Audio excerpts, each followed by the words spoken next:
नगरी तुल्यन्निजान्तर्गतं पश्यन्नात्मनि मायया बहिरिवोद्भूतं यथा निद्रया यः साक्षात् कुरुते प्रबोधसमये स्वात्मानमेवाद्वयं तस्मै श्रीगुरुमूर्तये नमः इदं श्रीदक्षिणामूर्तये बीजस्यान्तरिवाङ्कुरो जगदिदं प्राङ्निर्विकल्पं पुनः मायाकल्पितदेशकालकलना वैचित्र्यचित्रीकृतं मायावीव विजृम्भयत्यविमहायोगी वयस्वेच्छया तस्मै श्रीगुरुमूर्तये नमः इदं श्रीदक्षिणामूर्तये तस्मै श्रीगुरुमूर्तये नमः इदं श्रीदक्षिणामूर्तये।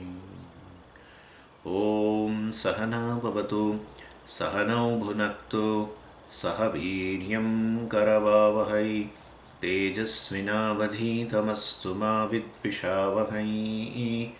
ॐ शान्तिः शान्तिः शान्तिः। सदाशिवसमारम्भां शङ्कराचार्यमध्यमाम् अस्मदाचार्यपर्यन्तां वन्दे गुरुपरम्पराम्।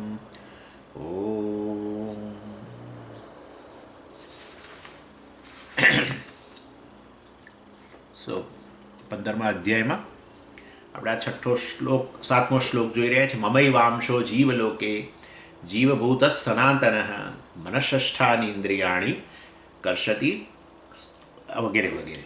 એની અંદર આ જે 6 શ્લોક પહેલાં આપણે જે જોયા 15મા અધ્યાયના, એ વાસ્તવમાં એક ટોપિક હતો વેદાંતનો, અને એમાં સંસારનું વર્ણન કરવામાં આવ્યું અને એની સાથે અશ્વત્થ વૃક્ષ સાથે તેને સરખાવવામાં આવ્યું.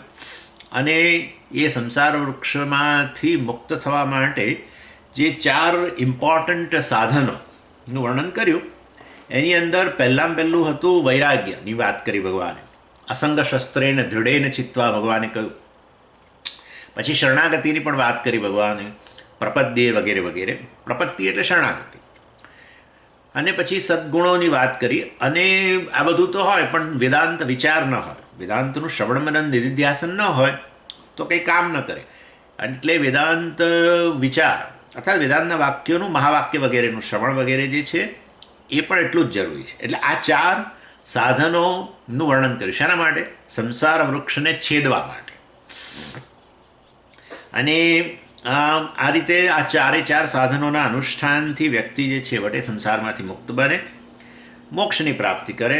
અને મોક્ષની પ્રાપ્તિ અર્થાત પોતાનું સ્વરૂપને જાણે, હું બ્રહ્મ છું એ વસ્તુને જાણે, જે વાસ્તવમાં સંસાર વૃક્ષનો મૂળ છે. અને આ રીતે ભગવાને એ વાત કર્યા પછી એ બ્રહ્મના સ્વરૂપની વાત કરી ભગવાને. બ્રહ્મનું સ્વરૂપ કેવું છે? 6ઠ્ઠા શ્લોકની અંદર ભગવાને કહ્યું, બહુ ઇમ્પોર્ટન્ટ શ્લોક, ન તદ્ભાસયતે સૂર્ય ન શશાંકો ન પાવક યદ્ગત્વા ન નિવર્તન્તે તદ્ધામ પરમમ મમ. જે વાસ્તવમાં ખરેખર તો ઉપનિષદમાંથી જ ભગવાને, એટલે શબ્દશઃ આમ તો કહેવાય, પેરાફ્રેઝિંગ જેને કહીએ ને આપણે, એ પ્રકારે ઉપનિષદની અંદર, કઠોપનિષદની અંદર, મુંડકોપનિષદની અંદર બંને જગ્યાએ છે. ન તત્ર સૂર્યો ભાતિ, ત્યાં જરા સહેજ જુદું, ન તત્ર સૂર્યો ભાતિ ન ચંદ્ર તારકમ નેમા વિદ્યુતો ભાંતિ કુતોયમગ્નિ તમેવ ભાંતમ અનુભાતિ સર્વમ તસ્ય ભાષા સર્વમિદમ વિભાતિ. એ જ મંત્ર જે છે એને ભગવાને 6ઠ્ઠા શ્લોકની અંદર રજૂ કર્યો. શેના માટે? એ બ્રહ્મ જે તમે જાણવાનો પ્રયત્ન કરો છો, જેના માટે બધા સાધનોનું અનુષ્ઠાન કરો છો, વૈરાગ્ય જીવનમાં હોય, શરણાગતિ હોય, એ બ્રહ્મનું સ્વરૂપ કેવું છે ભગવાને બતાવ્યું. અને પછી આ એટલે મતલબ કે એ બ્રહ્મ જે છે વાસ્તવમાં એ જ મારું સ્વરૂપ છે, અને એ શુદ્ધ ચૈતન્યના રૂપમાં છે, જે વાસ્તવમાં બધી જ વસ્તુઓને ઓબ્જેક્ટિફાઈ કરી શકે, વિચ ઇઝ જેને કારણે બધી જ વસ્તુઓ એવિડન્ટ બને છે, અને જે પોતાની જાતે જ એવિડન્ટ બને છે, which is self-evident, which makes evident everything, I mean other than itself also. એટલે આ રીતે વાસ્તવમાં સેલ્ફ એવિડન્ટ અને બધી જ વસ્તુઓને એવિડન્ટ કરનાર બ્રહ્મ જે છે એ આ રીતે ભગવાને બતાવ્યું. સૂર્ય, ચંદ્ર વગેરે બધી જ્યોતિઓ છે, સામાન્ય રીતે જ્યોતિ પોતે જ પ્રકાશિત થતી હોય, અને જ્યોતિ અન્યને પણ પ્રકાશિત કરતી હોય. પણ આપણે કહ્યું કે છેવટે તો આ જ જ્યોતિ છે. જ્યોતિષામ અપી તજ્જ્યોતિ. ભગવાને 13મા અધ્યાયમાં કહ્યું જ્યોતિષામ અપી તજ્જ્યોતિ. સર્વ જ્યોતિઓની પણ જ્યોતિ છે. એનીવે, એટલે એ રીતે ભગવાને 6ઠ્ઠા શ્લોકની અંદર વાત કરી. અને જોડે જોડે એક વસ્તુ પણ સાથે કહેવામાં આવી કે એનો અર્થ એવો થયો કે વાસ્તવમાં જો બધું સર્વકાય બ્રહ્મા હોય તો પછી હવે આ નામરૂપ વગેરે જે છે એ સહિતનું ચૈતન્ય અથવા નામરૂપ રહિતનું ચૈતન્ય, આ બે ભગવાનના સ્વરૂપ છે એવું જણાય છે.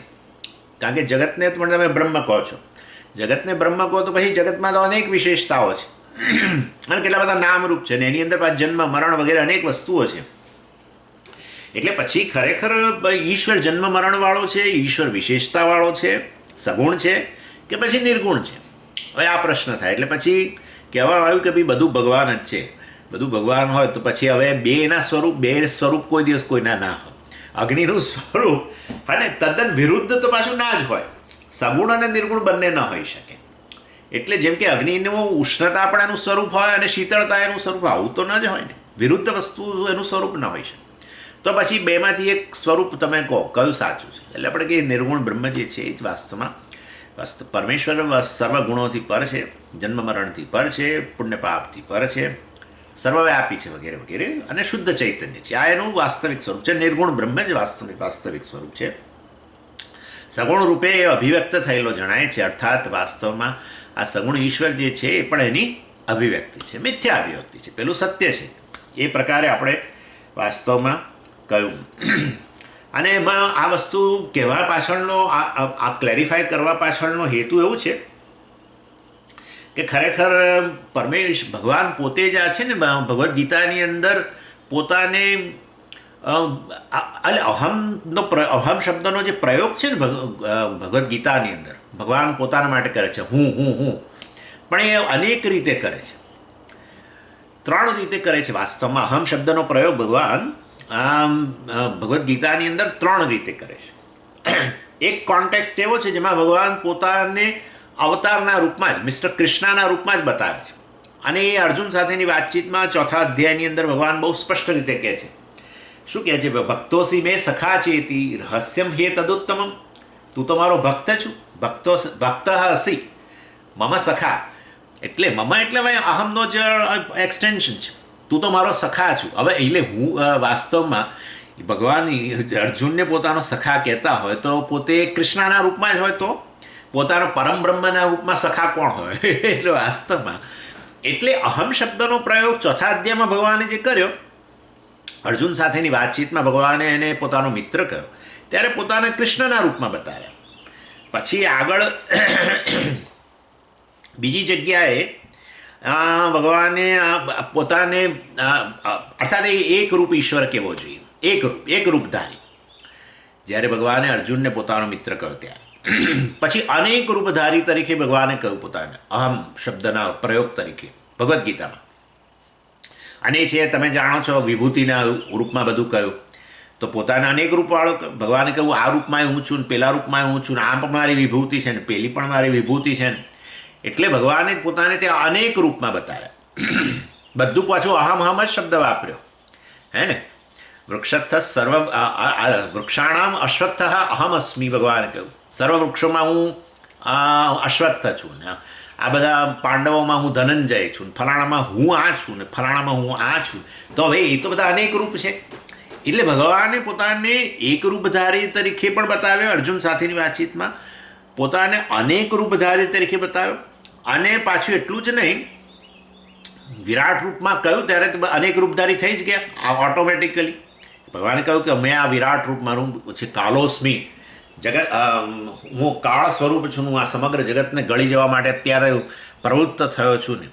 આ બધા અનેક, અને ઇનફેક્ટ અર્જુને ભગવાનનું વર્ણન કરતાં કહ્યું અનેક બાહુ ઉદર વક્ત્ર નેત્રમ પશ્યામિ ત્વમ સર્વ અનંત રૂપમ. અનેક બાહુ, અનેક ઉદર, અનેક મતલબ હું જોઈ શકું છું આ અનેક આંખોવાળા આપ છો, અનેક બાહુ, હજારો હાથવાળા આપ છો, અનેક ઉદર, અનેક નેત્ર વગેરે વગેરે. સર્વતઃ અનંત રૂપમ અર્થાત આ અનંત રૂપની અંદર હું આપને જોઈ રહ્યો છું, અનેક રૂપની અંદર હું જોઈ રહ્યો છું. માટે આ પરમેશ્વર જે છે કેવો છે? અનેક રૂપ છે. એક રૂપધારી, અનેક રૂપધારી. અને વળી પાછું ભગવાને કહ્યું કે આગળ અન્યત્ર 9મા અધ્યાયમાં ભગવાને કહ્યું, અરે ભાઈ, આ એક રૂપે હું તો નથી, હું અનેક રૂપે હું તો નથી, હું તો અરૂપ છું. એક રૂપ પણ નહીં, અનેક રૂપ પણ નહીં, અરૂપ. અને એ 7મા અધ્યાયમાં, સોરી 9મા અધ્યાયમાં નહીં, 7મા અધ્યાયમાં ભગવાને કહ્યું, અવ્યક્તમ વ્યક્તિમાપન્નમ મન્યન્તે મામ બુદ્ધય પરમ ભાવમ અજાનંત મમ અવ્યયમ અનુત્તમમ. અવ્યક્તમ, વાસ્તવમાં હું તો અવ્યક્ત છું. અર્થાત વાસ્તવ એટલે વ્યક્તિમાપન્નમ, લોકો મને એક વ્યક્તિના રૂપમાં જ જુએ છે. હું એક રૂપધારી હોય એવું બધા મન્યંતે માને છે. આવું મામ અબુદ્ધય. અબુદ્ધય એટલે જે લોકોની સમજશક્તિ પ્રમાણમાં ઘણી સીમિત છે, એવા લોકો વાસ્તવમાં મને એક રૂપધારી માને છે. પણ હું તો અવ્યક્ત છું. અવ્યક્ત છું અર્થાત સર્વવ્યાપી છું. સર્વને વ્યાપીને રહેલો છું.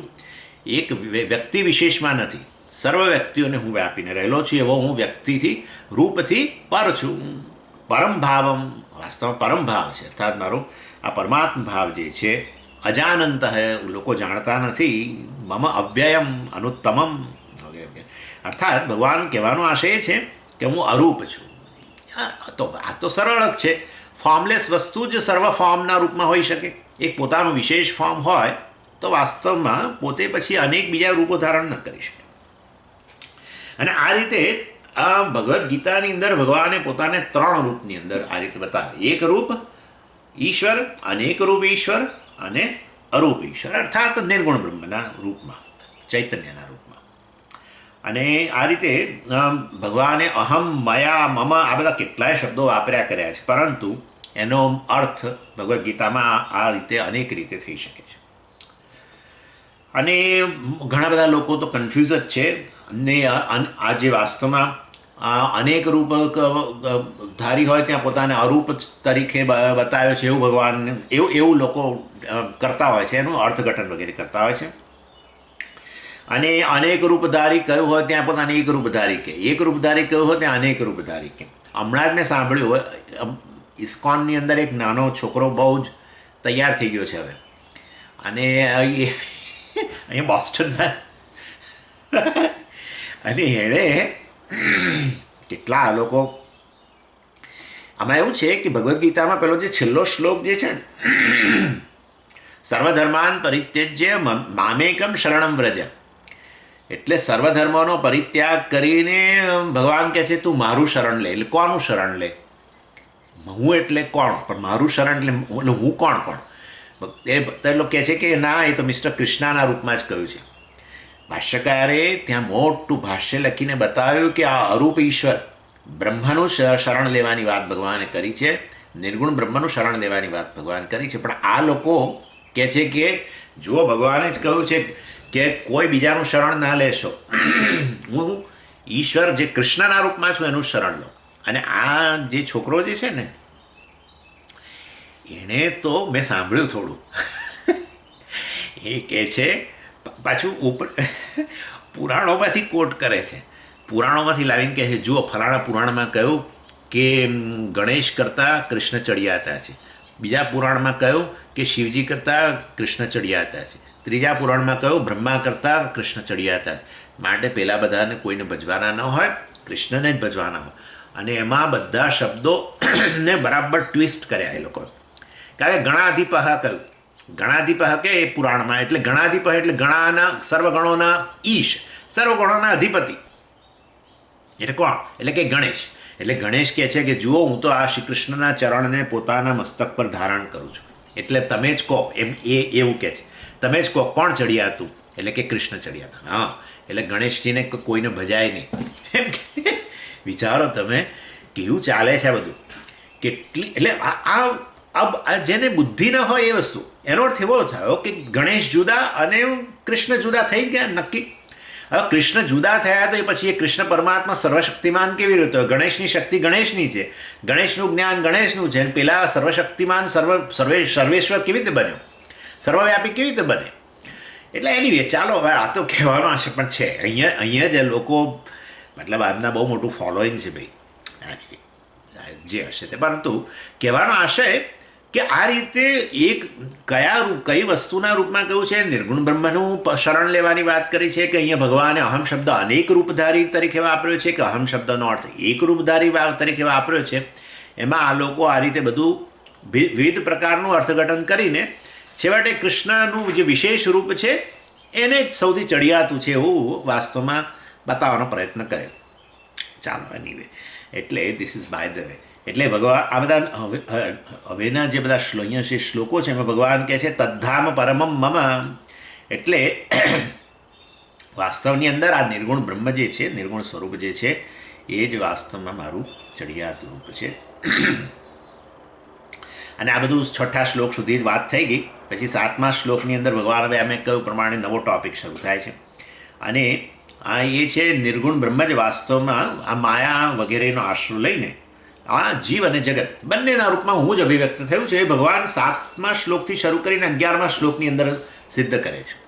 હવે એમાં શું કરે છે ભગવાન? એકચ્યુઅલી 7થી 11મા શ્લોકની અંદર ભગવાન પોતાનો આ જે જીવના રૂપમાં અભિવ્યક્ત બનેલો છે એની વાત કરશે. 12થી 15મા શ્લોકમાં પોતે જગતના રૂપમાં અભિવ્યક્ત બન્યો છે એની વાત કરશે.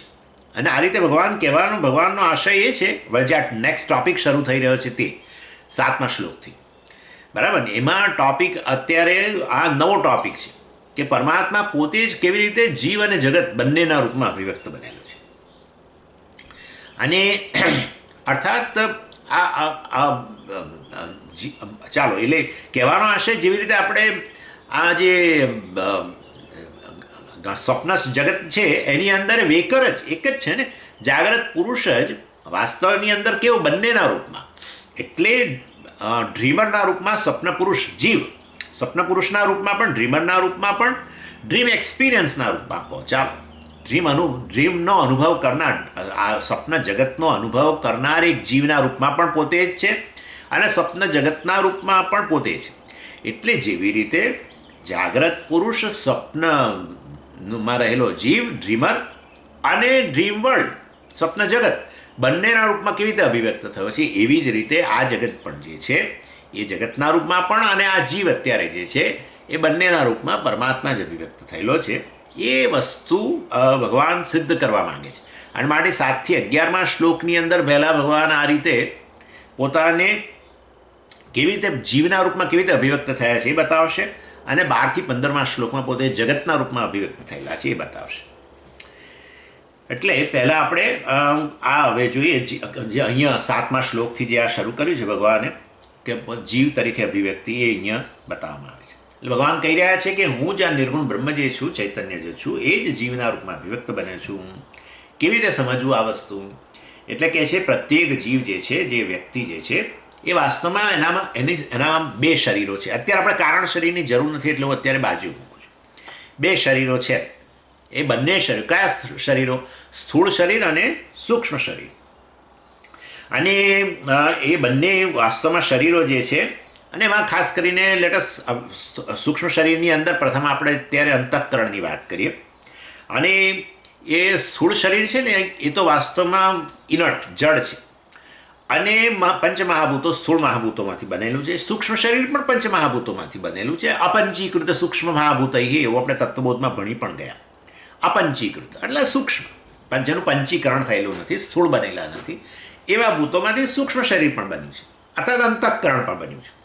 અને એ વાસ્તવની અંદર એ બંને શરીરો જે છે એ તો જડ છે. અને એ જડ શરીરોની અંદર વાસ્તવમાં જે ચેતનતા અભિવ્યક્ત થઈ છે, ખાસ કરીને અંતઃકરણથી શરૂઆત કરી. અંતઃકરણમાં જે ચેતનની અભિવ્યક્તિ થયેલી છે, વાસ્તવમાં એને કારણે અંતઃકરણ કેવું બની ગયું છે? ચેતન બનતું બની ગયું છે. લેટ અસ સે લાઈફ. અંતઃકરણ અત્યારે જીવંત જણાય છે, પણ સ્વામીજી તમે જ કહેતા હતા કે જીવનની સાથે આત્માને કોઈ સંબંધ નથી. વાત સાચી જ છે, પરંતુ જીવનની સાથે કોને સંબંધ છે? કે પ્રાણને સંબંધ છે. પણ પ્રાણ તો જડ છે, સૂક્ષ્મ શરીરનો ભાગ છે, પંચમહાભૂતોમાંથી બનેલું છે. તો પ્રાણ આવું વ્યવસ્થિત કામ કોના આધારે કરી શકે છે? પ્રાણ, અપાન, વ્યાન, ઉદાન બધું ચાલે છે ને વ્યવસ્થિત. એટલે પ્રાણ પણ કોઈકની સન્નિધિ માત્રથી પોતાનું કામ કરે છે. પ્રાણસ્ય પ્રાણ જોઈ ગયા આપણે કેનોપનિષદમાં. અર્થાત શ્રોત્રસ્ય શ્રોત્રમ, મનસો મનઃ, વાચોહ વાચમ, પ્રાણસ્ય પ્રાણ. શ્રોત્ર પણ પોતાનું કાર્ય કરી શકે છે કારણ કે એ ચેતનતાને કારણે. એ ચેતનને કારણે. મન પોતાનું કામ કરી શકે, ચક્ષુ પોતાનું કામ કરી શકે, પ્રાણ પોતાનું કામ કરી શકે. આ રીતે પ્રત્યેક વસ્તુ એક જીવંત તરીકે એનામાં જીવન રહેલું હોય એવી રીતે કામ કરે છે. તો કોના કારણે? એ તો બ્રહ્મને કારણે છે. એ તો આપણે વ્યાખ્યા કરી કેનોપનિષદની અંદર. અને માટે એ વસ્તુ જે જડ હોય એનામાં ચેતનતા જે છે ઉછીની ચેતનતાને કારણે વાસ્તવમાં આ રીતે એ પોતાનું કાર્ય કરી શકે છે. અને મુખ્યત્વે આધાર બધો છેવટે અંતઃકરણ છે. સૌથી પ્રથમ અભિવ્યક્તિ અંતઃકરણમાં છે, આપણે કહીએ જ છીએ. અને અંતઃકરણ પોતે પણ આ રીતે અચેતન અંશવાળું છે, અર્થાત અચેતન મહાભૂતો જે છે એમાંથી જ બનેલું છે. અને એને આપણે જે અંતઃકરણમાં અભિવ્યક્ત બને ચૈતન્યને એને આપણે પ્રતિબિંબ ચૈતન્ય કહીએ છીએ, પણ તમે જાણો છો, અથવા આભાસ ચૈતન્ય કહીએ છીએ. અને એ આભાસ ચૈતન્ય કે પ્રતિબિંબ ચૈતન્ય જ આપણે જીવ કહીએ છીએ. એટલે પરમેશ્વર જ વાસ્તવની અંદર નિર્ગુણ બ્રહ્મ જે છે એ જ આ જીવના રૂપમાં અભિવ્યક્ત થાય છે. એટલે એનામાં રહેલી ચેતનતા વાસ્તવમાં એના કારણે છે.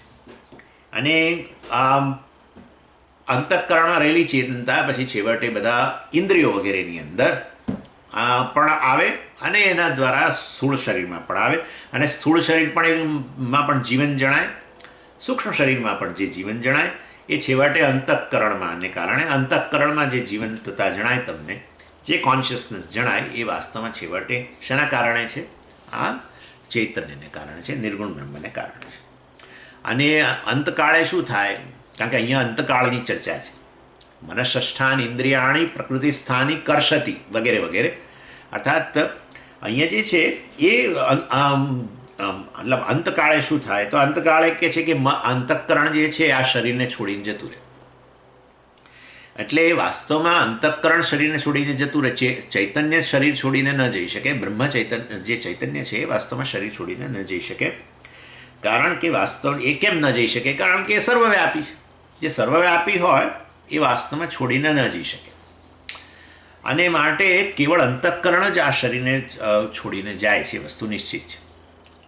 અને પછી એનું પરિણામ શું? તો એને કારણે વાસ્તવમાં આ શરીર જે છે એ જડ બની જાય. શરીરમાં અત્યારે જે જીવંતતા જણાય છે એને બદલે કેવી થઈ જાય? શરીર જડ બની જાય. નહીં તો એક જણે મને કહ્યું કે સ્વામીજી ચૈતન્ય સર્વવ્યાપી છે, તો ચૈતન્ય સર્વવ્યાપી હોય તો સ્થૂળ શરીરમાં સીધું અભિવ્યક્તિ કેમ ન થાય? આ પ્રશ્ન છે. સ્થૂળ શરીરમાં સીધી ચૈતન્ય અભિવ્યક્તિ કેમ ન થાય? તો સર્વવ્યાપી છે. કોષે કોષમાં ચૈતન્ય આપેલું જ છે ને. સર્વવ્યાપી એટલે આ સ્થૂળ શરીરમાં પૂરેપૂરું વ્યાપેલું છે. તો પછી સ્થૂળ શરીર જ ચેતન કેમ સીધું ન બને? એમાં અંતઃકરણ સૂક્ષ્મ શરીર વગેરેની ક્યાં જરૂર છે? આ પ્રશ્ન છે. એટલે વાસ્તવમાં કહ્યું કે ભાઈ સારું છે, ભગવાને આવું નથી કર્યું. સ્થૂળ શરીરમાં ચૈતન્ય અભિવ્યક્ત થાય ને, ભલે ચૈતન્યથી વ્યાપેલું હોય પણ ચૈતન્ય ચેતનના રૂપમાં અભિવ્યક્ત થાય ને સ્થૂળ શરીર ચેતન સીધું બની જતું હોય સૂક્ષ્મ શરીર વગર, તો વાસ્તવમાં પછી કોઈ દિવસ મૃત્યુ જ ન થાય. કારણ કે અત્યારે તો શું છે, સૂક્ષ્મ શરીર છોડીને જતું રહે. ખરેખર પ્રતિબિંબ ચૈતન્ય પણ નથી જતું. મેં સમજાવ્યું હતું આત્મબોધના કોઈ ક્લાસની અંદર જ કે તત્વબોધમાં. ખરેખર પ્રતિબિંબે ક્યાં નથી જતું. આપણે કંઈક આ જીવ ગયો પણ જીવે નથી જતો. સાચું કહું તો ખરેખર સૂક્ષ્મ શરીર જ માધ્યમ જાય ને એટલે પેલું પ્રતિબિંબ પણ જોડે જતું હોય એવું દેખાય.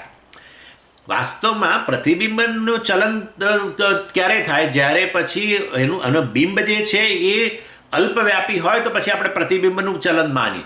પણ બિંબ જ વાસ્તવમાં ચૈતન્ય સર્વવ્યાપી હોય તો અને માધ્યમ જ્યારે જઈ રહ્યું હોય તો પ્રતિબિંબ સતત પડવાનું જ છે ને.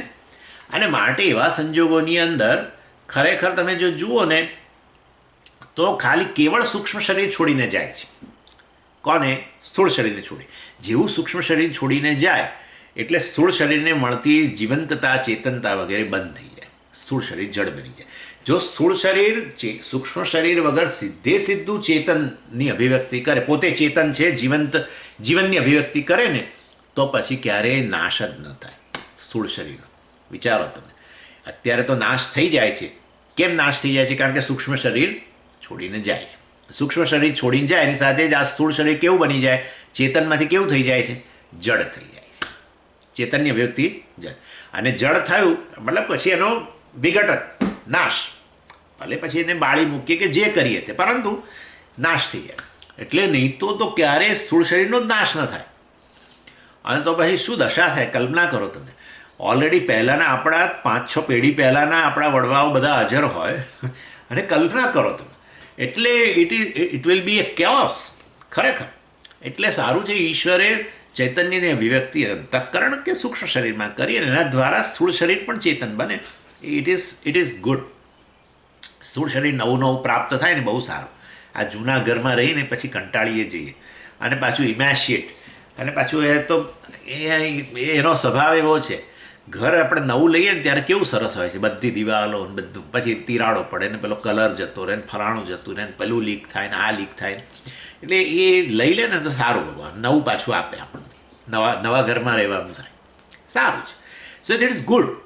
કહેવાનો આશય આની અંદર જે જીવન જણાય છે, ચેતનતા જણાય છે, એ વાસ્તવમાં સૂક્ષ્મ શરીરને કારણે છે. સૂક્ષ્મ શરીરમાં જે છે એ વાસ્તવમાં આ શરીર છોડીને જાય છે. એટલે કહેવાનો આશય ભગવાન કહે છે કે હું જ વાસ્તવમાં જીવ રૂપે અભિવ્યક્ત થયો છું. કેવી રીતે? આ કોન્શિયસનેસ, આ આપણું મન જે છે એને કેવું બનાવે? ચેતનવંતું બનાવે. અને મન જે છે એ શરીરને ચેતનવંતું બનાવે. અને આ રીતે આ પછી સ્થૂળ શરીર એક જીવન જણાય અને એ રીતે એ કેટલાય વર્ષો સુધી કામ કરે. અને હવે બીજી વસ્તુ, મન છે કે નહીં એ કેવી રીતે ખબર પડે? ચાલો ભાઈ, તો તમે બરાબર છે, તમે તો સ્થૂળ શરીરને જુઓ છો અને તમે કહ્યું કે સ્થૂળ શરીરમાં જીવંતતા છે, એ તો મનમાં ચેતનતાને કે જીવંતતાને કારણે છે. પણ મન છે કેવી રીતે ખબર પડે? એ તો વાસ્તવની અંદર એ તો આપણે અત્યારે સ્થૂળ શરીર જીવંત છે એ જ બતાવે છે મન છે. અત્યારે સ્થૂળ શરીર તમે મને જોઈ શકો છો અને તમે મને સાંભળી શકો છો, તમે થોડુંક શરીરનું હલનચલન પણ કરી શકો છો, એ બધું બતાવે છે કે અત્યારે મન હાજર છે અંદર. જો મન હાજર ન હોય, સૂક્ષ્મ શરીર હાજર ન હોય, તો આ સ્થૂળ શરીર ન બોલી શકે, ન મતલબ કે કોઈ વાણી વગેરે પણ કશાનો પ્રયોગ ન થઈ શકે. સ્થૂળ શરીર કોઈ હલનચલન ન કરી શકે, સ્થૂળ શરીરમાં જીવંતતા ન દેખાય. અને માટે મન તમે સીધું ન જોઈ શકો, પરંતુ અત્યારે સ્થૂળ શરીર જે જીવંત છે એ જ બતાવે છે કે અંદર સૂક્ષ્મ શરીર, મન વગેરે હાજર છે. અને માટે આ લાઈવ શરીરની જીવંતતા જ વાસ્તવમાં આ મન વગેરેની હાજરી માટે પ્રૂફ છે. અને મન કેવું પાછું? એ મન કેવું? જો આ શરીર જીવંત હોય તો મન જીવંત છે, ચેતન છે. અને મન ચેતન છે તો એના દ્વારા શેની હાજરી નક્કી થઈ ગઈ? ચૈતન્યની હાજરી થઈ ગઈ. માટે વાસ્તવની અંદર ઈશ્વરને જોવા માટે ક્યાંય જવાની જરૂર નથી. આ અત્યારે જે બધા લિવિંગ બિંગ્સ છે, જીવંત પ્રાણીઓ વગેરે વસ્તુઓ જે છે, એના દ્વારા જ આપણને ખ્યાલ આવી જાય છે કે અંદર જીવન છે. અને જીવન હોવા માટે છેવટે જવાબદાર ચૈતન્ય જે છે, પરમાત્મા જે છે, એ પણ એની હાજરી પણ આપોઆપ નક્કી થઈ જાય. માટે ભગવાને કહ્યું કે every activity of A person, પ્રત્યેક વ્યક્તિની જે એક્ટિવિટી છે, પ્રવૃત્તિ જે છે, એ જ વાસ્તવમાં એ નિર્ગુણ બ્રહ્મની હાજરીનું સૂચક છે. અને એ જ આપણે જોયું ને, શ્રોત્ર વગેરે જોયું. અત્યારે શ્રોત્ર સાંભળી શકે છે, મતલબ પરમાત્મા છે, ચૈતન્ય છે. આંખો જોઈ શકે છે, પરમાત્મા છે. મન વિચારી શકે છે, પરમાત્મા છે. સ્થૂળ શરીરમાં હલનચલન વગેરે છે, બધું પરમાત્મા છે. આ રીતે પ્રાણ પોતાનું કાર્ય કરી રહ્યું છે, પરમાત્મા છે. પ્રાણસે પ્રાણ વગેરે દ્વારા પણ એ જ આપણે જોયું. અત્યારે હું બોલી શકું છું કારણ કે પરમાત્મા છે. તમે સાંભળી શકો છો કારણ કે પરમાત્મા. અને માટે ઈશ્વરની હાજરી માટે ખરેખર કોઈ બીજી પ્રૂફની આવશ્યકતા નથી. આ વ્યક્તિની એક્ટિવિટી કે વ્યક્તિમાં રહેલી જીવંતતા જે છે એ જ બતાવે છે, વ્યક્તિનું જીવન જ બતાવે છે કે પરમાત્માની હાજર છે. અને આ વસ્તુ માટે ઉદાહરણ અપાય છે કે એટલે કે આવું કરવાનું પ્રયોજન એવું છે કે નિર્ગુણ બ્રહ્મ ક્યારેય ઇન્દ્રિયનો વિષય બનવાનું નથી. પ્રશ્ન આવો છે, નિર્ગુણ બ્રહ્મ ક્યારેય ઇન્દ્રિયનો વિષય બનતું નથી. તો પછી નિર્ગુણ બ્રહ્મની હાજરી કેવી રીતે ખબર પડે? એટલે આપણે કહીએ કે અથવા પરમાત્માની હાજરી કેવી રીતે ખબર પડે? તો એના માટે કહીએ છીએ કે આ વ્યક્તિની જીવંતતા, વ્યક્તિની ચેતનતા, એની પ્રવૃત્તિ, અને એને એ બતાવે છે કે અંતઃકરણ અંદર હાજર છે. નહીં તો આ કશું કરી ન શકે. અને માટે અંતઃકરણની હાજરી છે, અંતઃકરણ જીવંત છે. અને અંતઃકરણમાં પણ જીવંતતા કેમ છે, કે ચેતનતા કેમ છે? કારણ કે વાસ્તવમાં ચૈતન્ય પરમાત્મા ત્યાં હાજર છે. કેમ પણ મન પોતાની જાતે જ ચેતન કેમ ન હોઈ શકે? કારણ ન હોઈ શકે, કારણ કે એ તો સૂક્ષ્મ મહાભૂતોમાંથી બનેલું છે, જળ મહાભૂતોમાંથી બનેલું છે. અને માટે જો મન જીવંત હોય કે ચેતન હોય તો પછી ચૈતન્યની હાજરી છે. અને એને કારણે અત્યારે આ સ્થૂળ શરીર પણ જીવંત છે. અને એના માટે ઉદાહરણ અપાય છે ઇલેક્ટ્રિસિટીનું. બહુ સરળ ઉદાહરણ છે ઇલેક્ટ્રિસિટી. ઇલેક્ટ્રિસિટી ઇનવિઝિબલ જ છે, બરાબર ને? જેવું નિર્ગુણ બ્રહ્મ એવું ઇલેક્ટ્રિસિટી. છતાં પણ આપણે એ ઇલેક્ટ્રિસિટીની હાજરી માટે હંમેશા એવું ઇનવિઝિબલ ઇલેક્ટ્રિસિટીની હાજરી કેવી રીતે નક્કી કરીએ છીએ? કોઈ વિઝિબલ વસ્તુને આધારે જ નક્કી કરીએ છીએ. શેના આધારે? બલ્બને આધારે. બલ્બ જે છે, અને બલ્બને આધારે મતલબ ચાલતો બલ્બ, પેલો લાઇટેડ બલ્બ, એના આધારે જ આપણે નક્કી કરીએ છીએ. તો એમાં કેવી રીતે નક્કી કરીએ છીએ? આ બલ્બ જે છે ને એ સ્થૂળ શરીર સમાન છે. સ્થૂળ શરીર સમાન બલ્બ છે. બલ્બ અત્યારે લાઇટેડ છે, તો એનો અર્થ કે એની અંદર સૂક્ષ્મ શરીર પણ અત્યારે લાઇટેડ છે. હા, કયું સૂક્ષ્મ શરીર? પેલો ફિલામેન્ટ, ટંગસ્ટન વાયર જે છે એ લાઇટેડ છે. એ ટંગસ્ટન વાયર લાઇટેડ છે એ કેમ અત્યારે લાઇટેડ છે? કારણ કે એની અંદર ઇલેક્ટ્રિસિટી છે. પણ ઇલેક્ટ્રિસિટી તમને કેવી રીતે ખબર પડી? ભાઈ ઇલેક્ટ્રિસિટી વગર એ ટંગસ્ટન વાયર લાઇટેડ ન થઈ શકે, એટલું લાઇટઅપ ન થઈ શકે. અને એના કારણે સ્થૂળ પેલો બલ્બ છે એ પણ લાઇટેડ બન્યો, એના કારણે રૂમ લાઇટેડ બન્યો. બસ, તો પતી ગયું કામ. એટલે આ જે છે ને આપણું આ સમગ્ર જગત, એ માની લો કે એક ઓરડો છે, અંધારો ઓરડો દાખલા તરીકે. એ અંધારો ઓરડો પ્રકાશિત થયો છે. હા, અત્યારે પ્રકાશિત છે ને, હું બધી વસ્તુથી સભાન છું. તો પછી એનો અર્થ એવો થયો સ્થૂળ શરીર રૂપી બલ્બ પણ પ્રકાશિત છે. હા, જગત રૂપી અંધારો ઓરડો પ્રકાશિત છે કારણ કે બલ્બ પ્રકાશિત છે. બલ્બ એટલે કયું? સ્થૂળ શરીર.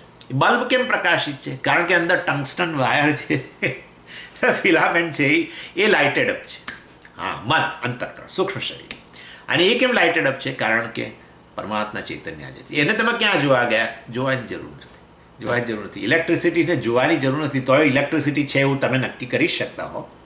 એ જ રીતે વાસ્તવમાં નિર્ગુણ બ્રહ્મની હાજરી આપોઆપ જ આ આપણને ખ્યાલ આવી જાય છે. આ રીતે ખ્યાલ આવી જાય છે કે અત્યારે આ શરીર જીવંત છે, અને તમે બધી સર્વ વસ્તુઓ જોઈ શકો છો, સાંભળી શકો છો, સ્પર્શી શકો છો, સૂંઘી શકો છો, દરેક વસ્તુનો ટેસ્ટ લઈ શકો છો. જગત તમારા માટે અત્યારે પ્રકાશિત છે ઓરડા સમાન.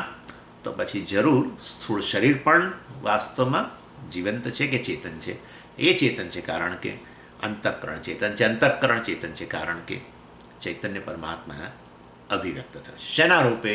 ચિદાભાસ રૂપે, ચિત્ત પ્રતિબિંબ રૂપે, જેને જીવ કહેવામાં છે. એટલે ભગવાન આ રીતે પોતાની જીવના રૂપમાં અભિવ્યક્ત થઈ છે એવું અહીંયા 7મા શ્લોકથી શરૂ કરીને 11મા શ્લોક સુધી બતાવશે કે આ જીવના રૂપમાં અભિવ્યક્તિ છે. એનીવે, અને હવે પછીનો આગળ પ્રશ્ન એ થાય છે, ભગવાન હવે શ્લોકમાં કહે છે મમ એવ અંશ. આ અંશ શબ્દ આવે છે ને એના લીધે વૈષ્ણવોને બહુ તકલીફ પડી છે. પરંતુ આ અંશ એટલે ભગવાન કહે છે કે આ જીવ, વૈષ્ણવો કહે છે કે જીવ પરમાત્માનો અંશ છે. પરંતુ અંશ શબ્દનો અર્થ આપણે જાણીએ છીએ. અહીં પહેલો તો મમ શબ્દનો અર્થ. મમ એવા અંશ, એટલે મમ એટલે હવે કયું? એક રૂપધારી, અનેક રૂપધારી, કે આ નિર્ગુણ બ્રહ્મ અરૂપધારી. અરૂપધારી તો ના કહેવાય, પણ અરૂપ એટલે ફોર્મલેસ. અનેક રૂપધારી, ઓલ ફોર્મ્સ. એક રૂપધારી કૃષ્ણ. એટલે એ વાસ્તવમાં પરમાત્મા પોતાની ભગવદ્ ગીતાની અંદર અહમ કે મમ શબ્દ પોતાના માટે વાપરે છે. એ કયા અર્થમાં વાપરે છે એ આપણે કોન્ટેક્સના આધારે નક્કી કરવું પડે. એટલે મમ એવા અંશ, ભગવાને કહ્યું 7મા શ્લોકમાં, મારો અંશ છે. એટલે એ હું કયો? પણ ભગવાન કહે છે મારો, પણ એ કયો મારો? કયા રૂપમાં? અરૂપધા. નિર્ગુણ બ્રહ્મ જે છે એનું જ વાસ્તવમાં અંશ છે. શું? જીવ. અંશ એટલે શું? રિફ્લેક્શન, પ્રતિબિંબ. મારું જ પ્રતિબિંબ છે. ક્યાં પડેલું છે? અંતઃકરણમાં. અંતઃકરણ બહુ ઇનર્ટ છે, એકદમ જડ છે, પરંતુ ત્યાં એ અંતઃકરણ ચેતન જણાય છે અત્યારે જ, આ ક્ષણે. તો પછી વાસ્તવમાં પરમાત્માની જ ત્યાં અભિવ્યક્તિ થયેલી છે. અને પરમાત્મા જ્યારે અંતઃકરણમાં અભિવ્યક્ત બનાય ત્યારે આપણે એને પરમાત્માનો અંશ કહીએ છીએ. એ ચેતનવંતુ મન જ અંશ કહેવાય, જેને આપણે પ્રતિબિંબિત ચૈતન્ય કહીએ છીએ. પણ સ્વામીજી, પ્રતિબિંબિત ચૈતન્ય અને અંતઃકરણ જુદા જુદા કરો? ના થાય, કદી નહીં. એ શક્ય નથી. માધ્યમથી ક્યારેય પ્રતિબિંબ છૂટું હોય જ ન શકે. પ્રતિબિંબ તમે આમ છૂટું હોય અને પેલો જળ છૂટું હોય કે મિરર છૂટો હોય એવું કદી બને જ નહીં. અને માટે પ્રતિબિંબ એટલે ચેતનવંતુ અંતઃકરણને જીવ તમે કહો તો ખોટું. કેટલાય આચાર્યો આ રીતે જ કહે છે. ચિદાભાસ એટલે શું? ચેતનવંતુ મન, દેટ્સ ઓલ. એટલે વાસ્તવમાં મન જે જળ છે અત્યારે ચેતનવંતુ બની ગયું, એ જ વાસ્તવમાં ચિદાભાસ. એટલે જો તમને ખ્યાલ હોય તો આપણે જ્યારે જ્ઞાન વ્યવહારની વાત કરીએ આત્મબોધમાં, ત્યારે આપણે કહ્યું કે consciousness reflected in the mind. And mind has become A conscious. એને જ આપણે ચિદાભાસ કહ્યો. જો તમને બરાબર યાદ હોય તો આપણે એ રીતે કહ્યું હતું. અને પછી અંતઃકરણ વૃત્તિમાં પણ ચૈતન્ય અભિવ્યક્ત થાય. એ ચિદાભાસ આપણે કહ્યું કે પેલા નાના મિરર જેવું, જો તમને યાદ હોય તો મેં એને કહ્યું એ જ્ઞાન વૃત્તિ છે. પેલો અંતઃકરણમાં ચૈતન્ય અભિવ્યક્ત થાય જેને આપણે જ્ઞાતાના રૂપમાં કહ્યું, ચિદાભાસના રૂપમાં કહ્યું, જીવના રૂપમાં કહ્યું. જીવ કહો, અહંકાર કહો, ચિદાભાસ કહો, પ્રમાતા કે જ્ઞાતા કહો, આ બધી એક જ વસ્તુ છે. એટલે સૌથી પ્રથમ અભિવ્યક્તિ ઈગો ચૈતન્યની પ્રથમ અભિવ્યક્તિ આ પ્રમાતાના રૂપમાં, કારણ કે જ્ઞાન સ્વરૂપ છે ને ચૈતન્ય એટલે જ્ઞાન. એ જ્ઞાનની પ્રથમ અભિવ્યક્તિ અંતઃકરણની અંદર જ્ઞાતાના રૂપમાં જ હોય. એ જ્ઞાતા જ પછી હવે કરતા ભોગતા વગેરેના રૂપમાં, આપણે મેં તમને સમજાવેલું એ વસ્તુ. એનીવે એટલે કહેવાનો આશય એવો છે કે જીવ મમૈવ અંશઃ જીવલોકે, અર્થાત આ જે એ વર્લ્ડ ઓફ લિવિંગ બીંગ્સ, આ બધા જે અત્યારે આ ભૂલોક કે અન્ય લોક જ્યાં પણ આ બધા અનેક પ્રાણીઓ જે છે એ સર્વની અંદર જે જીવ તરીકે જે છે એ જ મારી જીવના રૂપમાં જ મારી અભિવ્યક્તિ છે, એ જ મારો અંશ છે, ભગવાન કહે છે. અને કયો મારી અભિવ્યક્તિ એટલે કયો? કૃષ્ણ તરીકે નહીં, કૃષ્ણની અભિવ્યક્તિ નહીં, નિર્ગુણ બ્રહ્મની અભિવ્યક્તિ, ચૈતન્યની અભિવ્યક્તિના રૂપમાં. એટલે જીવનના રૂપમાં. કેટલાય લોકો આ સદગુરુ વગેરે છે આ બસ આવું બોલે, હા, expression of life in form of life વગેરે. In a way it is right, કંઈ ખોટું નથી, પરંતુ સ્પષ્ટપણે કહેવું જોઈએ કે ચેતન. પણ એવું નથી બોલતા, જીવન જીવન જીવન બોલ્યા કરે છે. જીવન બોલો ને એટલે પછી પ્રાણનો પણ અંદર રોલ તો છે ભાઈ, પ્રાણ વગર જીવન ક્યાં છે? એટલે પછી પ્રાણે જડ છે, એટલે પ્રાણને ચેતનવંતા કરનાર કોણ? એમ કરીને પછી છેવટે આપણે ચેતનને લાવીએ છીએ. એટલે સહેજ પણ કન્ફ્યુઝન લાવવાની જરૂર જ નથી. છેવટના સ્વામીજી પ્રાણને જીવન સાથે સંબંધ છે. પ્રાણ ન હોય તો જીવન કેવી રીતે હોય? માટે તમારા ચેતનને જવા દો. વાત બરાબર જ છે. અત્યારે અહીંયા જે કંઈ આ સ્થૂળ શરીરની અંદર એ તો એનેટોમી છે, પણ અંદર જે કંઈ ફિઝિયોલોજીકલ એક્ટિવિટી ચાલી રહી છે જેને આપણે જીવન કહીએ છીએ, શ્વાસ લેવો, આ તે, પાચન થવું, સર્ક્યુલેશન, આ તે, એ જ બધું છે જીવન તો છેવટે.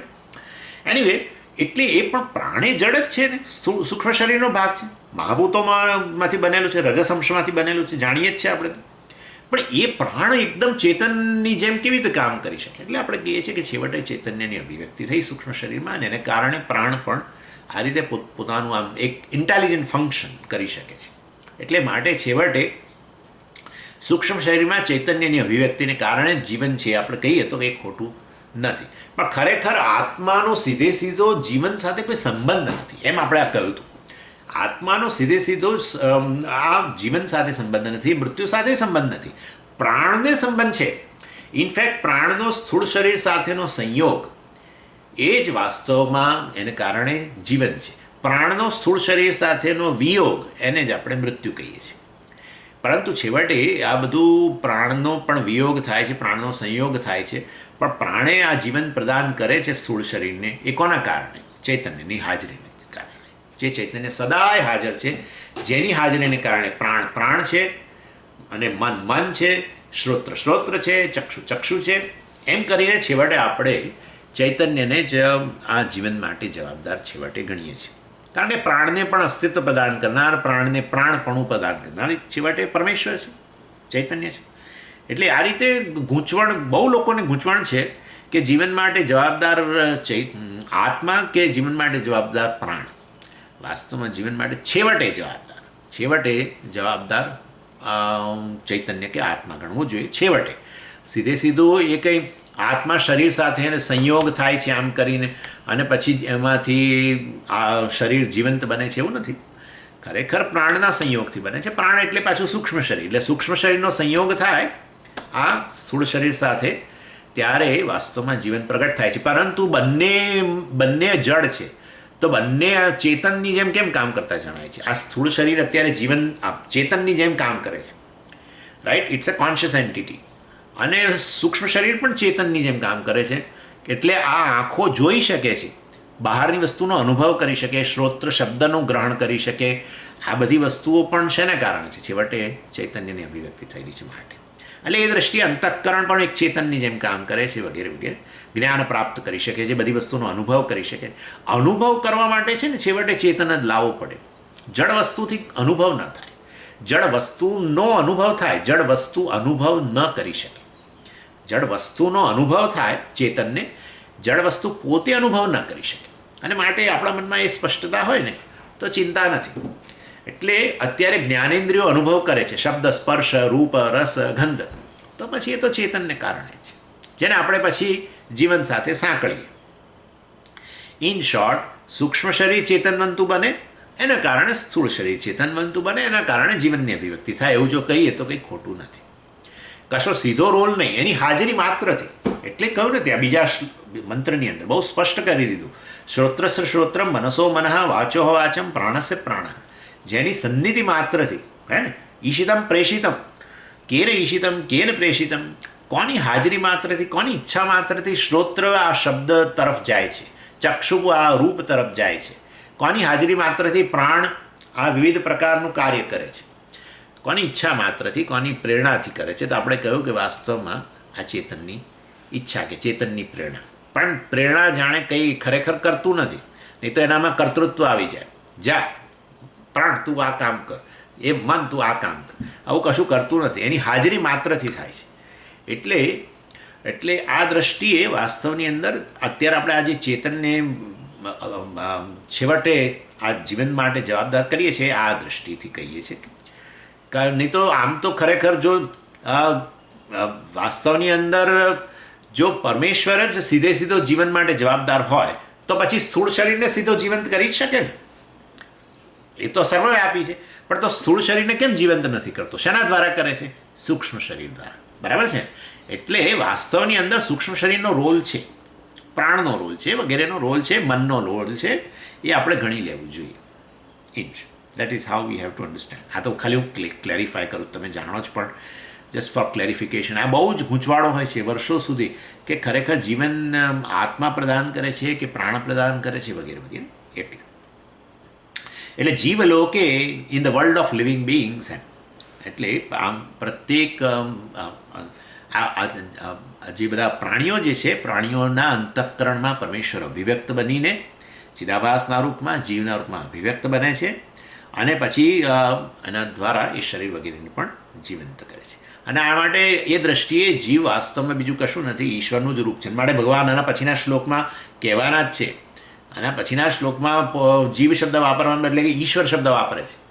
એ જ નક્કી થઈ જાય છે કે વાસ્તવમાં ખરેખર ઈશ્વરનો એક અંશ એટલે કંઈક ટુકડો કે એવું નથી. ઈશ્વર સર્વવ્યાપી, એનો એક નાનો અંશ નીકળ્યો અને એ જીવ છે, એવું કશું છે નહીં. અંશનો સંબંધ નથી. વાસ્તવમાં ઈશ્વરની અંતઃકરણમાં અભિવ્યક્તિ એ જ જીવ છે. ઈશ્વર is nothing but a reflected form of consciousness. That is jiva. Jiva is nothing but a reflected consciousness or reflected Parameshwar. આપણે એ રીતે ગણવાનું. સનાતન મમૈવાંશો જીવલોકે જીવભૂત in the form of jiva. અને સનાતન પાછું ભગવાન કહે છે, હું તો હંમેશ માટે, અર્થાત જીવ કોણ છે?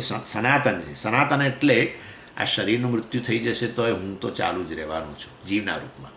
ઇન શોર્ટ, આ શરીરનું મૃત્યુ બીજું કશું નથી. સૂક્ષ્મ શરીરથી વિદાય લેશે, સૂક્ષ્મ શરીર વિદાય લેશે તો પછી માધ્યમ વિદાય લે તો પછી પેલું અંદર પ્રતિબિંબ તો એ તો ચાલુ જ રહેવાનું છે. ચૈતન્યનું પ્રતિબિંબિત ચૈતન્ય કે ચિદાભાસ કહો, એ મેં તમને કહ્યું હતું. એ છે ને ભેદ વેદાંતના આચાર્યો અંદર આવથી એક પોતાને કે એક વાસ્તવમાં જીવને અવચ્છિન્ન ચૈતન્ય કે એક ચિદાભાસના રૂપમાં કે એક ચિત્ત પ્રતિબિંબના રૂપમાં કે પ્રતિબિંબવાદને, આભાસવાદને, અવચ્છેદવાદને, એ ભેદ આવવાનો છે. એટલે હું એ વખતે ચર્ચા કરીશ પંચદશીમાં, એ ત્રણેય વચ્ચેનો ભેદ બતાવીશ. પણ અત્યારે આપણે માની લઈએ કે ચિદાભાસ કે અવચ્છિન્ન ચૈતન્ય એન્ક્લોઝડ, આમ પેલું એન્ક્લોઝ સ્પેસ હોય ને ઘડાની અંદર, કેવું પેલું હોય ઘટાકાશ. એટલે શું? ઘડા એટલે આકાશ જે સર્વવ્યાપી છે એ ઘડા જેટલું જણાય એને આપણે ઘટાકાશ કહીએ. એવી જ રીતે આ સર્વવ્યાપી ચૈતન્ય અંતઃકરણ જેટલું એટલે આપણે એને અવચ્છિન્ન ચૈતન્ય કહીએ, એને જીવ કહેવાય. અથવા ચિદાભાસ કહો, અંતઃકરણની અંદર પ્રતિબિંબિત થાય કે અંતઃકરણમાં આભાસિત થાય. આભાસ અને પ્રતિબિંબ વચ્ચે થોડોક ભેદ છે, એ જોઈશું એ વખતે. એટલે સનાતન, અને આ તો જીવ તો સનાતન છે, મતલબ એનું મૃત્યુ થવાનું નથી. આ દેહનું પતન થશે કે ત્યાર પછી આ સમગ્ર જગત ઈશ્વરનો દેહ એનું પતન થશે, આ દેહનું પતન થાય કે ઈશ્વરના દેહનું પતન થાય, જીવ તો ચાલુ જ રહેવાનું છે, એમ કહેવાનો અહીંયા આશય છે. અર્થાત અંતઃકરણમાં એ અંતઃકરણ ચાલુ સૂક્ષ્મ શરીર રહેવાનું જ છે. સૂક્ષ્મ શરીર નહીં રહે તો કારણ શરીર, પણ કારણ શરીરમાં અભિવ્યક્ત થશે, પરંતુ ચૈતન્ય, સર્વવ્યાપી ચૈતન્ય આ જીવના રૂપમાં ચાલુ રહે છે. એટલે જીવ વાસ્તવમાં ટ્રાવેલ કરે છે અને નિત્ય છે. સનાતન એટલે નિત્ય છે. ક્યારે એની શરૂઆત ક્યારે થઈ જીવની? એટલે ભાઈ ચિંતા ના કરશો, એ અનાદિકાલ પ્રવૃત્ત.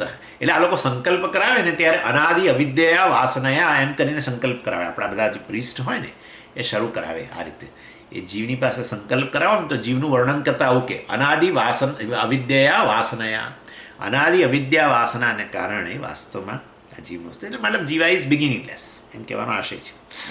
ક્યાં સુધી ચાલુ રહેશે? સનાતન, એની યાત્રા ચાલુ જ રહેવાની છે જ્યાં સુધી મુક્ત નહીં થાય ત્યાં સુધી. એ મેં તમને કહ્યું હતું 3 શરીરોની જ્યારે વાત કરી મેં ત્યારે કહ્યું હતું તમને કે સૂક્ષ્મ શરીરનો નાશ થઈ જાય સર્જન કાળે, સ્થૂળ શરીરનો નાશ થઈ જાય થોડા વર્ષો પછી, વિધિન વન ક્રિએશન. સ્થૂળ શરીરનો નાશ વારંવાર, સૂક્ષ્મ શરીરનો નાશ સર્જન લય કાળે, સર્જનનો જ્યારે લય થાય ત્યારે પ્રલય મતલબ, અને ત્યારે સૂક્ષ્મ શરીરનો નાશ થાય. કારણ શરીરનો નાશ ક્યારે થાય? કારણ શરીરનો નાશ ખાલી મુક્તિ પ્રાપ્ત થાય ત્યારે, મુક્ત પુરુષ જે છે એના પ્રારબ્ધનો લય થાય ત્યારે. અને એ રીતે જીવનું અસ્તિત્વ એક નહીં તો બીજું માધ્યમ હોવાને કારણે ચાલુ જ રહેવાનું છે. અને માટે જીવ સનાતન છે, ભગવાને કહી દીધું. અને તો પણ અમને તો એવું લાગે છે કે વાસ્તવમાં ખરેખર વ્યક્તિ સૂઈ જાય ત્યારે તો આ જીવ નાશ પામી જતો એવું નથી લાગતું તમને? તો આપણે કહીએ છીએ વાસ્તવમાં ખરેખર તો છે ને એ અંતઃકરણ અવ્યક્ત બની જતું હોય છે. એટલે સૂક્ષ્મ શરીર જે અવ્યક્ત બની જાય ને ત્યારે સૂક્ષ્મ શરીરમાં પ્રતિબિંબિત ચૈતન્ય પણ અવ્યક્ત થઈ જતું હોય છે, અનમેનિફેસ્ટ થઈ જાય. પરંતુ ખાલી અવ્યક્ત જ થાય છે, નાશ નથી થતો. એ કેવી રીતે ખબર પડે? કે જેવા તમે સવારે ઉઠો ને એટલે ગઈકાલે રાત્રે કદાચ કોઈકની સાથે ઝઘડો થયો હોય તો પાછું સવારે યાદ આવી જાય છે. એનો અર્થ કે ખરેખર વાસ્તવની અંદર જો મન નાશ પામી ગયું હોય ને તમે જ્યારે જાગ્રત બનો ત્યારે જો નવું મન તમને પ્રાપ્ત થતું હોય તો જરૂર પછી આપણે માનીએ કે સુષુપ્તિ દરમિયાન નાશ પામી ગયું અંતઃકરણ, માટે વાસ્તવમાં ચિદાભાસ પણ નાશ પામી ગયો. પરંતુ સવારે ઉઠીએ ત્યારે એના બધા જ પ્રોબ્લેમ્સ જે ગઈકાલ રાતના બધા યાદ આવે છે. મતલબ ખાલી કેવળ એ અભિવ્યક્ત હતું એમાંથી અવ્યક્ત બને છે, અનમેનિફેસ્ટ થાય છે. અને માટે ચિદાભાસ પણ જે છે એ પણ અવ્યક્ત થાય. જો માધ્યમ રહેવાનું હોય અવ્યક્ત રૂપે તો ચિદાભાસ એ પણ અવ્યક્ત રૂપમાં રહે છે. ચિદાભાસનો પણ નાશ થતો નથી, જીવનો નાશ થતો નથી. અને માટે ભગવાને સનાતન શબ્દ વાપર્યો એ બરાબર જ છે. એ ઊંઘમાં હોય કે એવી રીતે સુષુપ્ત પ્રલય કાળે હોય, સુષુપ્ત એને લય કહે છે આ લોકો, અને પેલાને પ્રલય કહે છે. જ્યારે એક શરીર જે છે સ્થૂળ શરીર વગેરેનો એ લય થઈ શકે છે મૃત્યુકાળે. જ્યારે ઈશ્વરના દેહનો લય થાય એને આપણે પ્રલય કહીએ છીએ, વિરાટ દેહ મતલબ. એનીવે ગમે ત્યારે પણ છેવટે આ જીવનું અસ્તિત્વ ચાલુ છે. જીવા વિલ બી સર્વાઈવડ. માટે સનાતન. અને એ જીવ શું કરે છે મૃત્યુના સમયે એ ભગવાન અહીંયા કહે છે યચ્ચ. એના માટે છે ને 8મા શ્લોકમાંથી લેવો પડશે એક શબ્દ, કારણ કે અહીંયા ભગવાને અધૂરું છોડી દીધું છે. તમે જો જુઓ ને તો ભગવાને શું કહ્યું? જુઓ, જીવ મમૈવાંશ જીવલોકે જીવભૂત સનાતન મનઃષ્ઠાની ઇન્દ્રિયાણી કર્ષતિ સ્થાની, મનઃષ્ઠાની ઇન્દ્રિયાણી પ્રકૃતિ સ્થાની કર્ષતિ. આટલું કહ્યું. એટલે આ જીવ જે છે ભગવાન કહે છે મારો અંશ છે, અર્થાત પ્રતિબિંબિત છે વગેરે વગેરે, સનાતન છે. તો બરાબર, પહેલી લાઈન. પછી બીજી લાઈનમાં કહે છે મનઃષ્ઠાની ઇન્દ્રિયાણી કર્ષતિ. કર્ષતિ એટલે ખેંચે છે. એટલે મૃત્યુકાળે આ પ્રતિબિંબિત ચૈતન્ય કે જીવ ઇન્દ્રિયોને ખેંચી લે છે શરીરમાંથી, સ્થૂળ શરીરમાંથી. મનઃષ્ઠાની એટલે મન સહિત 5 ઇન્દ્રિયો અને છઠ્ઠું આ મન. મનઃષ્ઠાની ઇન્દ્રિયાણી પ્રકૃતિ સ્થાની. પ્રકૃતિ એટલે શરીર, સ્થૂળ શરીર. એ સ્થૂળ શરીર માટે ભગવાન શબ્દ વાપરે છે પ્રકૃતિ. પ્રકૃતિસ્થ, પ્રકૃતિમાં રહેલો એટલે સ્થૂળ શરીરમાં રહેલી આ 5 ઇન્દ્રિયો અને આ મન એને કર્ષતિ. તમે જાણો છો કર્ષતિ શબ્દનો અર્થ છે ખેંચવું. એના પરથી કૃષ્ણ શબ્દ આવ્યો છે. જે સર્વને પોતાના તરફ ખેંચે એનું નામ કૃષ્ણ છે. આનંદ જ સર્વને પોતાના તરફ ખેંચતું હોય છે. વાસ્તવમાં તો બધા લોકો શેના તરફ ખેંચાયેલા છે, આકર્ષિત થયેલા છે? આનંદ તરફ. એ આનંદ જ પરમેશ્વરનું સ્વરૂપ છે. અને માટે કર્ષતિ ઇતિ કૃષ્ણ એ પ્રકારની વ્યુત્પત્તિ પણ છે. કર્ષતિ ઇતિ કૃષ્ણ. કૃષ્ણ એને કહેવાય જે સર્વને પોતાના તરફ ખેંચે. પોતે આનંદ સ્વરૂપ છે, માટે સમગ્ર જગત એના તરફ ખેંચાય છે. એનીવે કર્ષતિ એટલે ખેંચવું. એટલે આ જીવ જ્યારે મતલબ પ્રારબ્ધ વગેરે પૂરું થાય ત્યારે આ શરીરમાંથી ઇન્દ્રિયો અને મન વગેરેને ખેંચે છે, લઈ જાય છે બહાર, એમ કહેવાનો આશય છે. પણ લઈ જાય છે એના માટે એ આગળ પછી કહે છે યચ્ચ અપી ઉત્ક્રામતી ઈશ્વર. એટલે પણ ક્યારે લઈ જાય છે તો કહો. એટલે એ વસ્તુ તમે જુઓ તો એ 7મા શ્લોકમાં નથી. ક્યારે પણ લઈ જાય છે, ખેંચે છે બરાબર છે, પણ ક્યારે? યચ્ચ અપી ઉત્ક્રામતી. જ્યારે જીવ શરીરમાંથી વિદાય લે ત્યારે મન સહિત ઇન્દ્રિયોને ખેંચી લે છે. એટલે એ આપણે જ્યારે આ શરીરમાંથી જીવ વિદાય લે ત્યારે એ ક્યાંથી સપ્લાય કરવું એ છે નહીં. તમે જુઓ 7મા શ્લોકમાં. એટલે એ 8મા શ્લોકમાંથી આપણે અહીંયા 7મા શ્લોકમાં લાવવું પડશે. અને 8મા શ્લોકની અંદર એ શબ્દ છે યચ્ચ અપી ઉત્ક્રામતી. યચ્ચ અપી ઉત્ક્રામતી. ઉત્ક્રમણ કરવું અર્થાત આ શરીરમાંથી વિદાય લેવી. બ્રહ્મસૂત્રમાં આવી ગયો આ શબ્દ. આપણે જોયું હતું કે જીવ શરીરમાંથી બહાર જાય એને ઉત્ક્રમણ કહેવામાં આવે છે. ઉત્ક્રમણ, ઉત્ક્રામતી. અને ભગવાન કહે છે કોણ પણ કરે છે? ઈશ્વર. ઈશ્વર એટલે આ જીવ વાસ્તવ. એટલે જીવને જ માટે ભગવાને શબ્દ વાપર્યો ઈશ્વર. હવે એ જોઈશું તો બીજા શ્લોકમાં કેમ ઈશ્વર શબ્દ વાપર્યો છે. પરંતુ આ રીતે ઇન્દ્રિયાણી કર્ષતિ. ઇન્દ્રિયોને વાસ્તવમાં આ જીવ ખેંચે છે. એટલે યચ્ચપી ઉત્ક્રામતી એટલે જીવ જ્યારે શરીર છોડીને જાય ત્યારે વાસ્તવમાં આ ઇન્દ્રિયો સહિત મનને ખેંચે છે, એમ ભગવાન અહીંયા કહી રહ્યા છે. અને વાસ્તવની અંદર અર્થાત ત્યારે આ બધી જ વસ્તુઓને મન ષષ્ઠાની ઇન્દ્રિયાણી એટલે ષષ્ઠાની એટલે વાસ્તવમાં ષષ્ઠ એટલે આ છઠ્ઠી એટલે 5 જ્ઞાનેન્દ્રિયો કહી. પણ આપણે છે ને આમાં એવું છે વાસ્તવની અંદર સમગ્ર સૂક્ષ્મ શરીરને ખેંચે એ તો વસ્તુ બરાબર છે. પરંતુ ભગવાને ઇન્દ્રિયો દ્વારા એનું ઉપલક્ષણ કર્યું છે ખાલી. એટલે સમગ્ર સૂક્ષ્મ શરીરને બદલે ભગવાને આટલી વસ્તુઓ કહી. ઇન્દ્રિયાણી અને મનઃ 2 વસ્તુની જ વાત કરી, પરંતુ આપણે એને ઉપલક્ષણ ગણવું જોઈએ. સમગ્ર સૂક્ષ્મ શરીરને જીવ જ્યારે આ પ્રારબ્ધ પૂરું થાય ત્યારે આ શરીરમાંથી ખેંચી લે છે, એમ કહેવાનો આશય છે. અને અર્થાત બધા ફિઝિકલ પાર્ટ્સ છે એ તો શરીર વગેરે જે છે એનેટોમી છે વગેરે છે, પરંતુ તમે જોઈ શકો છો કે ફિઝિયોલોજી મિસિંગ થઈ જાય છે. જ્યારે વ્યક્તિનું મરણ થાય ને ત્યારે બધું ખાવા પીવાનું બધું આ તે શ્વાસ આ તે બધું બંધ થઈ જાય છે, સર્ક્યુલેશન બંધ થઈ જાય છે. એનો અર્થ કે પ્રાણ પણ જોડે જાય છે, બધું ગણી જ લેવાનું. એટલે મન પણ નથી રહેતું, કારણ કે ચેતનવંતું મન જો રહ્યું હોત ને તો અત્યારે સ્થૂળ શરીર પણ ચેતનવંતું બન્યું હોત તો પછી રિસ્પોન્સ આપત. કેમ બધા તમે લોકો ભેગા થયા છો અને બધા રડી રહ્યા છો? હું તો તમે સામે બેઠો છું કે પણ એ કશું કરતું નથી. એનો અર્થ કે વાસ્તવમાં સ્થૂળ શરીરમાંથી ચેતનતા જતી રહી હોય તો એનો અર્થ આપણે ગણી જ લેવાનો. જો બલ્બ પ્રકાશિત ન થતો તો માની જ લેવાનું કે ફિલામેન્ટ ફ્યુઝ થયેલો જ છે એમ. એટલે વાસ્તવમાં મન જે છે એ મનમાંથી ચેતનતા જતી નથી રહેતી. મન આ બીજા બધા અવયવો સહિત સૂક્ષ્મ અવયવો સહિત સૂક્ષ્મ શરીર સહિત જઈ રહ્યું છે બહાર, એમ કહેવાનો આશય છે. અને કોને છોડીને જઈ રહ્યું છે? શેમાંથી જઈ રહ્યું છે? પ્રકૃતિ સ્થાની. પ્રકૃતિનો અર્થ કરવાનો. પ્રકૃતિના તો બધા બહુ અર્થ છે, તમે જાણો છો. પ્રકૃતિ શબ્દને આપણે માયા માટે પણ વાપર્યો છે. પ્રકૃતિ માયાને પ્રકૃતિ કેમ કહે છે? કારણ કે વાસ્તવમાં માયા ઉપાદાન કારણ છે સમગ્ર જગતનું, અને એમાંથી જ આ બધા વિવિધ રૂપો આવે છે. અને માટે પ્રકૃતિ માયા માટે પ્રકૃતિ શબ્દ છે. પ્રકૃતિનો અર્થ છે પ્રકર્ષેણ કૃતિ યોગ્યત્વાદ પ્રકૃતિ. જે પોતાને મોલ્ડ કરે અનેક રૂપમાં. જેમ કે માટીને હું પ્રકૃતિ કહું. કેમ? કારણ કે એ માટીના જ તમે અનેક આકારો બનાવી શકો છો. Which can be moulded into several forms is called પ્રકૃતિ. આવો એનો અર્થ છે.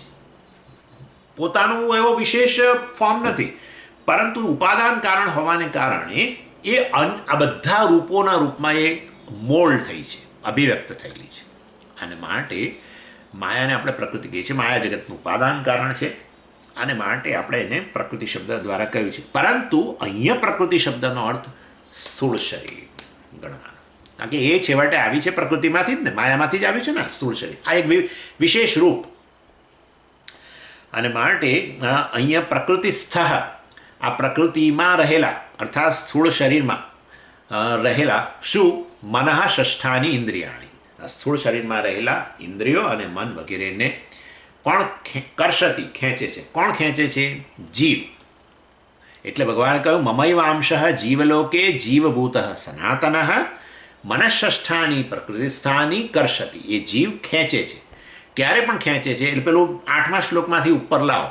યચ્ચ અપી ઉત્ક્રામતી. જ્યારે જીવ શરીરમાંથી વિદાય લે ત્યારે આ સ્થૂળ શરીરમાં રહેલા મન ઇન્દ્રિયો સહિત સૂક્ષ્મ શરીરને બહાર લઈ જાય છે, જેને કારણે પછી બસ સ્થૂળ શરીર કેવું બની જશે? જડ બની જશે. કારણ કે સ્થૂળ શરીરમાં ચેતનતા વાસ્તવમાં કોના કારણે હતી? સૂક્ષ્મ શરીર ચેતન હતું એને કારણે હતું. સૂક્ષ્મ શરીર હવે એ ચેતન બનતું સૂક્ષ્મ શરીર બહાર ગયું તો હવે આ સ્થૂળ શરીર કેવું બની ગયું? જડ, નિશ્ચેત થઈ ગયું. અને આપણે શું કહીએ છીએ? મૃત્યુ. અને આ રીતે વાસ્તવમાં આ પ્રકારે પ્રશ્ન કરવામાં આવે છે. અને પણ તું આ જીવ શરીર ક્યારે છોડે? એ પાછો પ્રશ્ન આવીને ઊભો રહેશે. એટલે પછી આપણે કહીએ કે વાસ્તવમાં તો બધું પ્રારબ્ધને આધારે છે, કર્મને આધારે છે, કોઈ બીજું ડિસાઇડ કરતું નથી. અને એ પુણ્ય પાપ વગેરેને આધારે હોય છે. એ ચર્ચા હવે આવતી વખતે કરીશું. ઓમ પૂર્ણમદ પૂર્ણમિદમ પૂર્ણાત પૂર્ણમુદચ્યતે પૂર્ણસ્ય પૂર્ણમાદાય પૂર્ણમેવાવશિષ્યતે. ઓમ શાંતિ શાંતિ શાંતિ. હરિ ઓમ શ્રી ગુરુભ્યો નમઃ. હરિ ઓમ.